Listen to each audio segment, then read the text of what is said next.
I'm here with State Representative Lance Kinzer of Olathe discussing the recently completed 2011 Kansas legislature.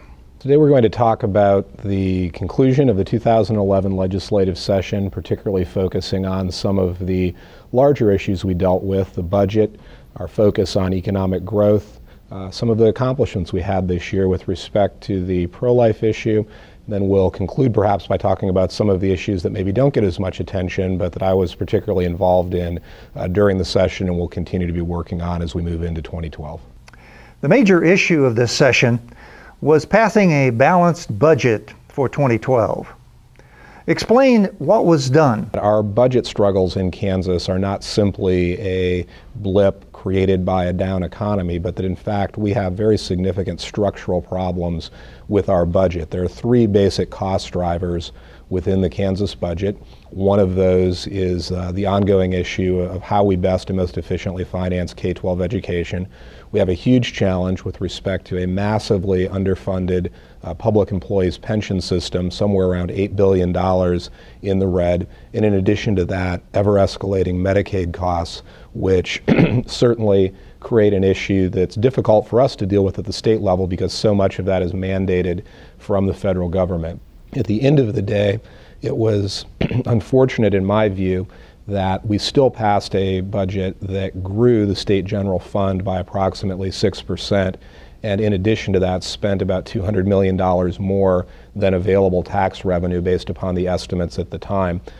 My view was that we could have and should have done better, and so the reality is that there's no easy way to deal with the budgetary crisis in Kansas. The simple fact is that two budget items, education and social services, amount to almost 90% of the state general fund budget.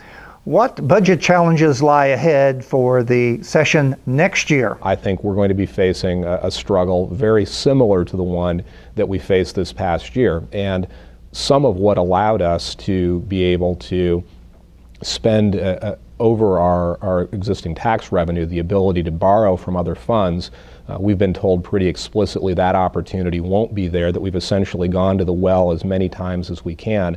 And so I think what you're going to see is perhaps another situation where the feds are demanding that we spend more, that there's less federal money available, and that our ability to play games with the budget by borrowing from other sources has really reached an end. Creating more jobs for Kansas was a major theme of Governor Brownback.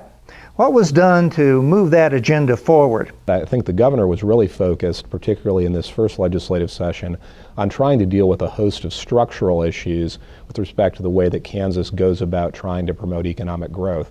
There was a significant amount of reorganization at a structural level, looking at economic development programs that Kansas has had in place for a significant period of time, asking whether those in fact are actually accomplishing the things that they're set out to do, and then doing some consolidation. And so there were some economic development programs that were frankly done away with, so that more resources could be put into those programs that have shown the most bang for the buck. There was a kind of one core economic development bill this year. It allowed for indexing or allowing businesses to more quickly write down expenses when they make new purchases.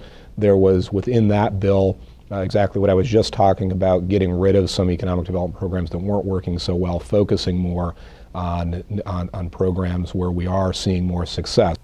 Summarize what was accomplished on pro-life issues this session. Well, this was a tremendous session with respect to protecting the sanctity of life, and anyone who's followed Kansas politics for many years knows that over the years of the Sebelius and Parkinson administration, while the legislature became increasingly inclined to extend additional protections to the unborn, we met very significant opposition from an administration that, quite frankly, was very committed to and in large part financed by the abortion industry in Kansas.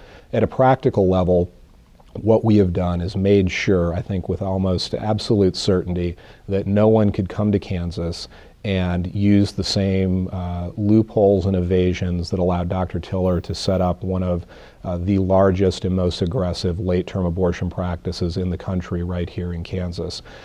We've also tried to make sure that Kansas has a better law with respect to the issue of parental involvement. In fact, Kansas went from being one of a minority of states that only required some sort of parental notice to now having the most rigorous, I would say, parental consent law in the country. We've also taken significant steps to try to protect women once they make a decision to have an abortion by having a clinic licensure regime that ensures that basic health and safety and sanitation standards are met in abortion clinics. What legislation were you most involved with and gave you the most satisfaction?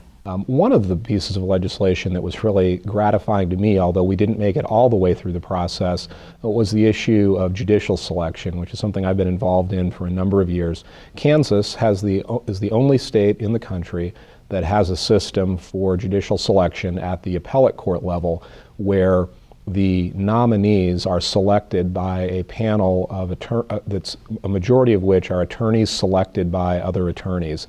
That creates, in my view, a very insular and elitist system that frankly is not good ultimately for the people of Kansas. A system that is much more open and transparent and that has a degree of responsibility for people who are accountable through elections, I think, is absolutely crucial. And so while I'm not calling for direct election of judges, I do think having a Senate confirmation process and allowing the governor to choose the people that he believes are the very best nominees, as opposed to having that process controlled by a very small number of attorneys, would be much better for the state of Kansas.